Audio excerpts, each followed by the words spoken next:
बहुत पुरानी बात है। एक राजा के पास पालतू बंदर था। राजा उस बंदर पर बहुत विश्वास करता था क्योंकि वह बंदर राजा का भक्त था।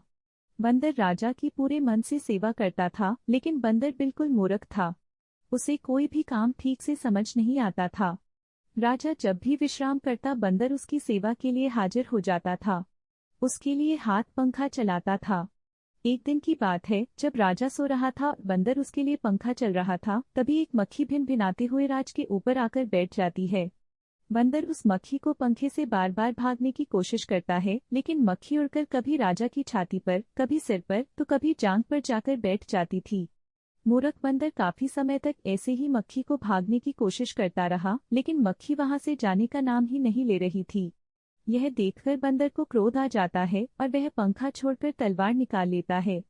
जब मक्खी राजा के माथे पर बैठती है तो बंदर तलवार लेकर राजा की छाती पर चढ़ जाता है। यह देखकर राजा काफी डर जाता है। फिर मक्खी माथे से उड़ जाती है तो बंदर उसे मारने के लिए हवा में तलवार चलता है।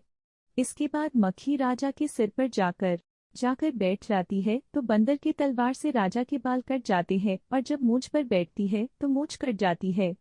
यह देख राजा कमरे से जान बचाकर भागता है और बंदर तलवार लेकर उसके पीछे भागता है।